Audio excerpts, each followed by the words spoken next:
Hey wonderful human beings, welcome back to another video. If you're new here, my name is Remy and I share lots of vegan recipes and tips to help you live well. And today we're gonna be doing an updated what I eat in a day. So I recently shared one from a busy day that I had, but I kind of wanted to give you an update on how my diet has changed because it's seen some changes and I'm still vegan. Let's just throw that out there before anybody comes for me. But in my 8-ish years of being vegan, my diet has looked so many different ways. And I think it's the perfect example of the idea that eating vegan doesn't have to look just one way. There's not one way to do it. As you all probably know, one thing that hasn't changed in all those years and probably never will is that I start my day with a matcha latte.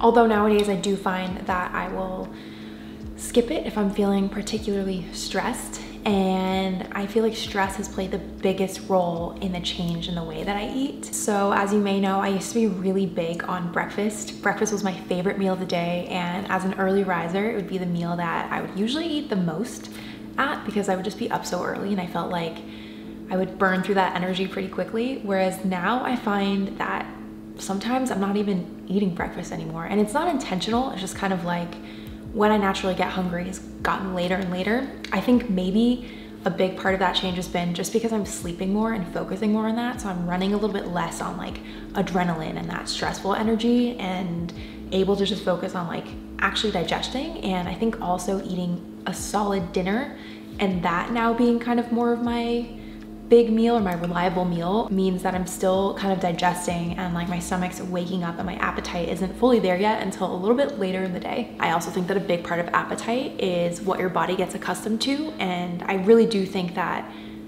most people can be breakfast people. It's just a matter of kind of building that expectation with your body. It's the same thing with drinking water. If you stop drinking water, your body kind of adapts and doesn't send you the signals anymore that it needs hydration.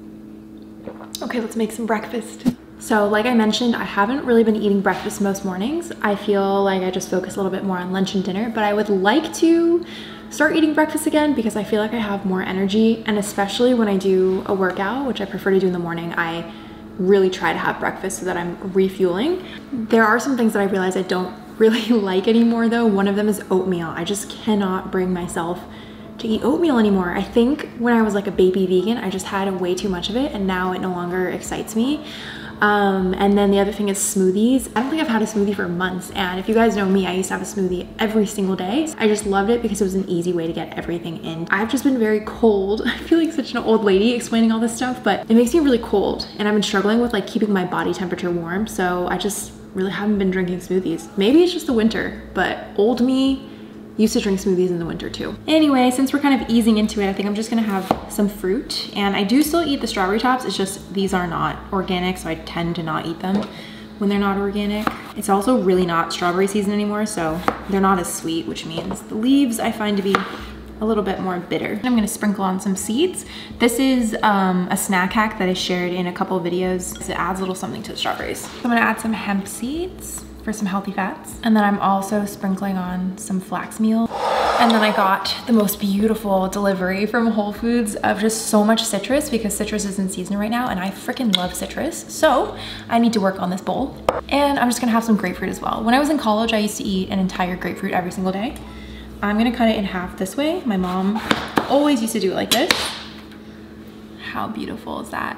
And then you can just scoop it out with a spoon. I also made a side of gluten-free toast. We need to talk about gluten in a second, but I think I'm gonna add a little bit of vegan butter.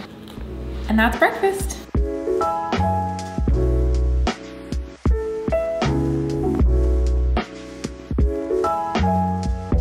There was a leaf blower and now there's a garbage truck and there just isn't any quiet, so we're just gonna go ahead and chat anyways. Otherwise this video is never gonna get done. But something that I realized really affects my diet is definitely stress, and it didn't really used to affect me this badly, but when I used to get stressed, I could still eat meals and I would still eat a breakfast, lunch, and dinner and snacks. Like nothing really changed in the way that I ate. Maybe I would eat a little bit more even, but nowadays I've noticed that stress really kills my appetite. It's like I feel like I wanna eat something and like things sound good to me, but then I try to eat it, I'm not hungry.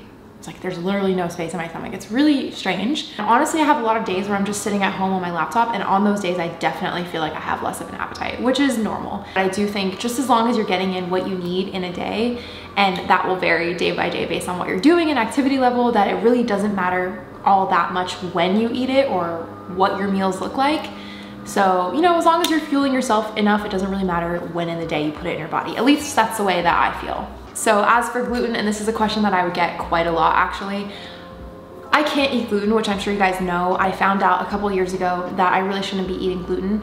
The celiac gene runs in my family, and as you probably know, if you have celiac disease, eating gluten is really detrimental to your body. It's essentially your body starts to attack itself, and then it compromises your intestines and your gut microbiome. It's just really not good for you. So it's almost like you're poisoning yourself. With that said, I had a major fuck it moment where I was like, I just want to try all the vegan things, and so many things I wanted to try had just like a small amount of gluten in it, and that's how it kind of started. I just would eat it occasionally, and then I was like, you know what, I feel okay. I was using my Hilma bloating tablets and then also the enzymes, digestive enzymes, and those things both help tremendously, but at the end of the day, it's a band-aid. You really still shouldn't be eating those things. And I didn't put it together until very recently, but my health was really falling apart this year, as you may have seen. I took so many breaks.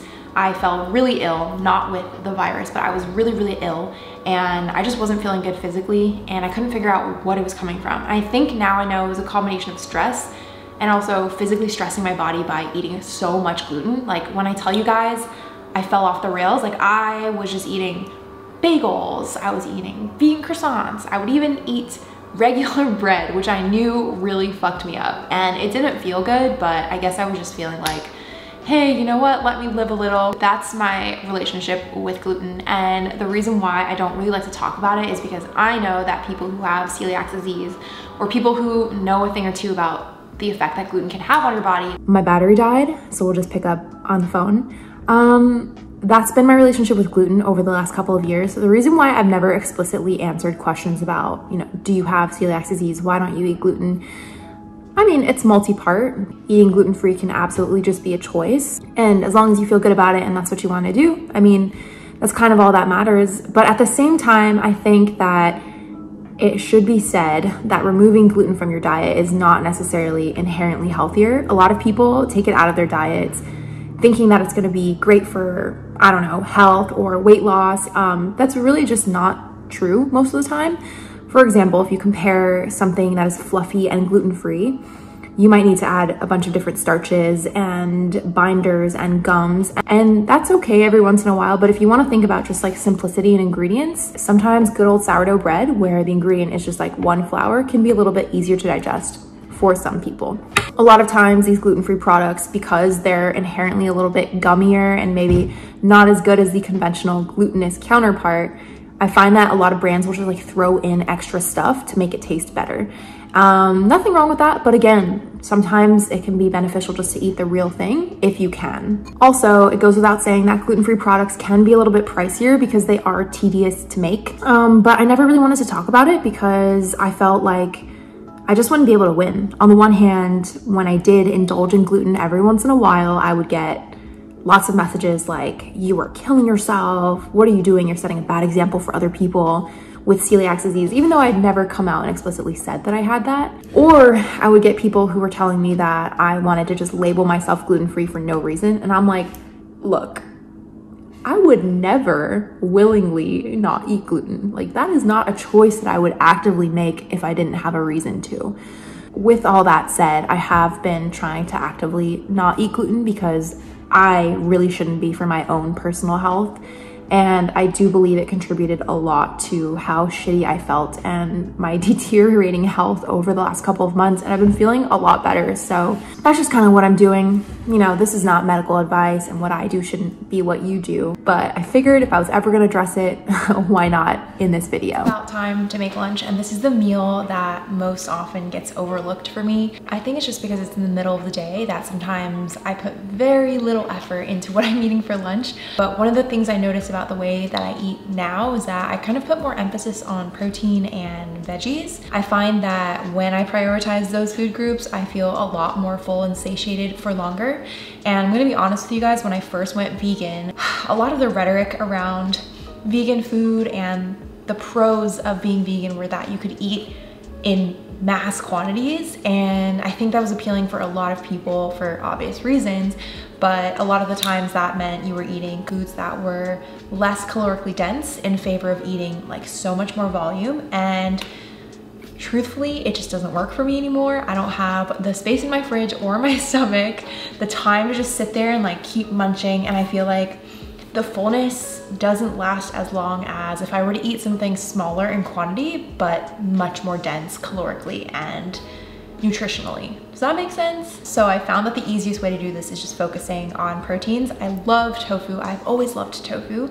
I had a big phase with tempeh, and I actually haven't eaten tempeh for a couple months now. I think like oatmeal, I just kind of outgrew it, but I love tempeh, and my favorite way to eat veggies is just like a nice roast or a saute. I just love the char flavor on it. And I feel like this is a good time to talk about oil, because I always have cooked with some amount of oil, but there was definitely a phase in my life during which I was completely oil-free, and I think that came from the time that I spent being fully raw vegan.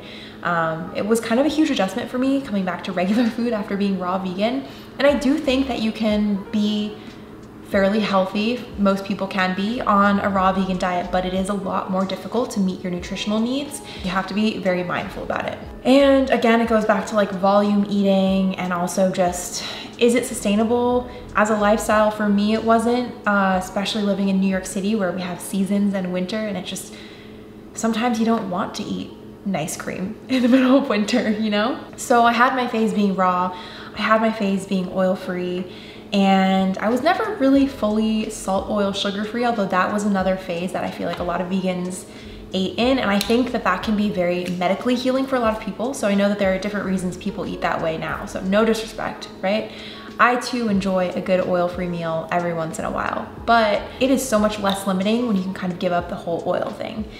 Even to this day, I feel like the amount of oil I use is much less compared to maybe what the average person uses, but I will use it when I need to. And being super honest with you guys, when I'm talking like food styling and photography, it just looks so much better when you get that nice like char versus everything looking kind of steamed. You know what I mean, garbanzo bean? Another thing that I've realized is one of the ways I feel like I add value by having this platform is sharing recipes that are accessible for people and that they'll actually make, and that kind of introduces them to veganism or more plant-based eating. Oil-free cooking in itself is kind of a different approach to cooking for most people, and that's an adjustment on top of eating vegan and plant-based. So, I mean, occasionally, you guys know this, you'll see a recipe and it'll just accidentally be oil-free, but at the same time, I can be realistic about using it when it is needed. And actually, one of my first introductions to oils and one of my favorite oils is toasted sesame oil. There's just nothing like it, and it has such a good flavor, and it's in a lot of Korean cooking. So I guess like sesame oil, I think of it as like something to add flavor. Funny enough, I just felt like it was something I needed to explain, because every so often I'll get a comment like, bring back the oil-free recipes, and I just want you guys to know they are still thrown in the mix, but I mean, I've always been real about the fact that I do eat oil sometimes, especially when I eat out. I mean, there's no rule as long as it's vegan and usually gluten-free and I'm behaving myself, you know? So we're gonna make something super quick for lunch. I'm gonna eat some leftover tofu, see what veggies we have in the fridge, and then I may have some rice, but we'll see if I have the patience to wait for it to cook.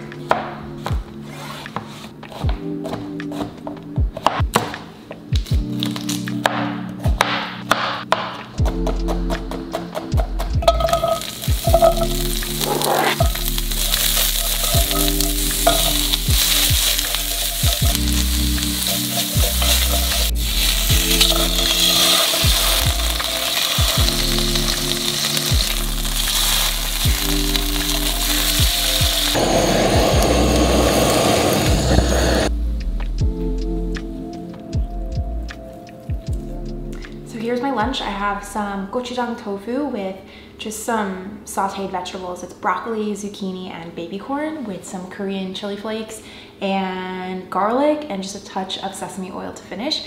And then on top of the tofu, I have some sesame seeds and some furikake, which is like a Japanese seaweed seasoning mix that you can put on rice or pretty much everything. I ended up not making rice because I was honestly just impatient. I didn't want to wait to cook rice. But that is something else that I've been eating a lot of recently. Like maybe I'll need to film another what I eat in a day, but I realized that for whatever reason, I wasn't really eating rice the way I used to. And it wasn't until I spent some time with my family that I realized, wow, I almost never eat rice. As someone who's gluten-free, I think rice is incredible because it's naturally gluten-free, and to me sometimes it makes more sense than eating like a piece of obscure gluten-free toast, you know, which I love. But I'm just saying it's a great option. I don't know why I wasn't eating that much rice, but rice has reintroduced itself into my diet again. And I have been eating a lot more Asian style recipes, and I feel like that's because the type of content that you guys request from me the most is kind of Asian fusion. So by nature, I'm just eating more of that kind of food.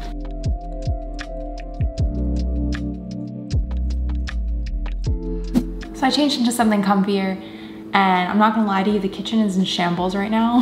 It's been a long day of recipe testing. But on the bright side, I have something that I made earlier that I'm gonna eat for dinner. So I made some bindae, which is mung bean pancakes. It's a Korean recipe. And I kind of made them at an odd time of day, so I didn't really have an appetite properly to eat them. So they're gonna become dinner. And then because we made a quick trip to Erewhon, we're gonna air fry up some the cauliflower, the buffalo cauliflower side. And I also picked up, this is so much random stuff. I also picked up the Erewhon gluten-free and vegan pizza just because every time I've been there, they've never had it, and today they had it. I just wanted to try it. It looks like this. But the main event are these mung bean pancakes. They're pretty dense. They're made with mung beans and rice, and that's the batter base. And then there's a bunch of vegetables thrown in the mix. So it's pretty dense, it's pretty filling, but we'll also have some cauliflower on the side.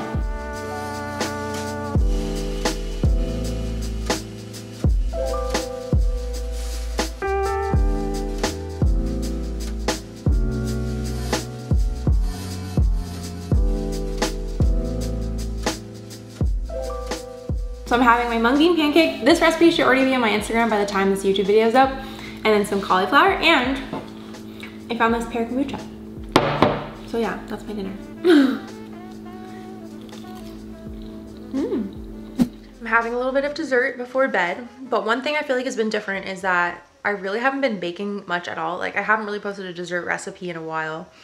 I don't know. I haven't been as into cookies as I used to be. I don't know what happened. Maybe I just had too many of them. Maybe my body's just going through a change. Like I know they say that your body changes in taste and allergies and all of that every 7 or so years. But I hope that this gives you more insight into kind of the way that I'm eating. Not that it really matters because, like I say, every time I share a what I eat in a day video, it's not about comparing your diet or me saying that the way I eat is the way to eat. There are so many ways to eat, vegan and non-vegan, but what's most important is that what you're eating is good for you, it works for you, and that you're enjoying it too. I feel like that's really important in order for any kind of lifestyle or diet to be sustainable. I hope this shows you kind of a different way of eating, and I would love to know if you've seen any changes in the way that you've been eating, maybe changes in your taste buds. I feel like that's definitely going on for me right now.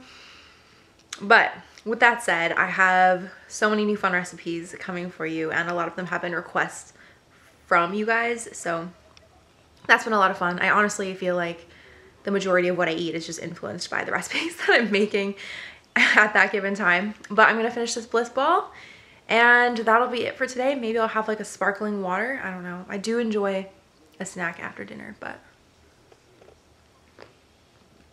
don't forget to subscribe and like this video. Let me know if you'd want to see another what I eat in a day video. We can definitely make that happen. And I will see you in another video soon. Bye.